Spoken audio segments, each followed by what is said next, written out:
Дараагийн мэдээлэл.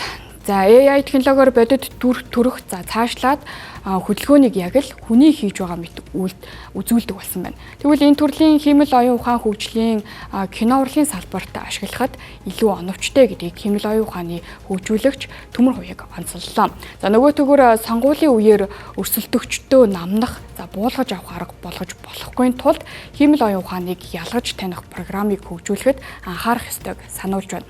За мөн сануулхад хиймэл оюун ухаанаар бүтсэн бичлэгийг нүүр, гар, хөдөлгөөн, дуу хоолойн жижиг алтаанаас илрүүлж болно. За эсвэл хит төгс байдал, гэрэл сүүдрийн хилэмж нь метаа өгөгдлийг шалгаж хуурамч хэсгийг нь тодорхойлох боломжийг олгодог байна. Цахим удаст ерөнхий сайд дасан оюун эрдэнэ хууль зүйн сайд дасан энх хоёр нар зодолдож байх бичлэг газар авсан. За тэгвэл энэ бичлэг нь AI технологиор бүтээсэн эвлүүлэг юм а. Бодит мэд хитгүүлж нүүр царайг маш адилхан үзүүлсэн уг бичлэгийг Sense Power AI компани хөгжүүлэгч Төмөр Хувийг хийсэн юм а. Тэр ийм төрлийн бичлэг хийх нь ямар салбарт илүү давуу талтай болоод хортойг мөн технологийн энэ салбарт ямар бодлого авч хэрэгжүүлбэл дэлхийд өрсөлдөх талаар ярьлаа. Хиймэл ухааны видео хийдэг ийм загварууд дээр хом өсрэлт гарч байгаа байхгүй ягаад тэгэхээр юу гэдэг физик хөдөлгөөнүүдийг маш бодиттой болгож өгсөн.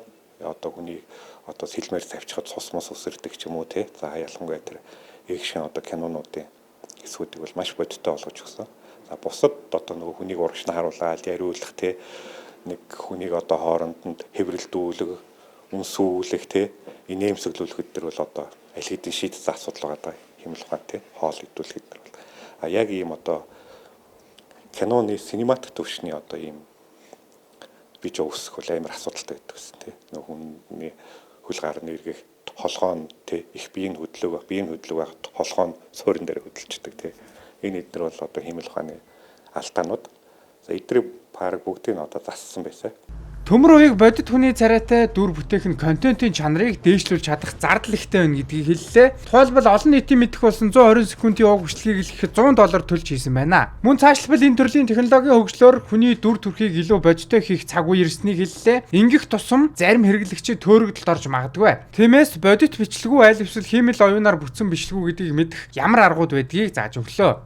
Юунууд аавна л та тий шалгадаг, чекинг хийдэг сервисүүд аавна гэсэн. Чек хийдэг сервис аваад тэгээд хэр сервистэл мөнгө төлнө гэсэн. Зүгээр бид нар хэрэглэдэг сошиал медиа юунууд хэрэгслүүд бол хиймэл ухааны оруулаад видео дээр бүгдийг шалгаад байж байгаа шүү дээ. Хиймэл ухаан мөн үгүй юу тий. Тэгээд хязгааргүй олон их тийм видео хэд их оруулах юм бол тухайн аккаунтыг баанддаг ч юм уу хаадаг ч юм уу. Хийм юмнууд бол X дээр, Facebook дээр маш их байгаа. Ийм төрлийн бичлэгүүдийг сонгуулийн үеэр сөргөөр ашиглах нь нэмэгдэж магадгүй гэдгийг тэр хэлсэн юм. Тиймээс хэрэглэгчид төгжүүлэгчдийг илүү ёс суртахуунтай байхыг уриаллаа. Мөн хэрэглэгчид бодит төр бүтээхэд энэхүү давуу тал болон сул талуудыг харгалзан төсөв цаг хугацаа контентын зорилгыг урьдчилан тооцоолохыг зөвлөсөн юм а.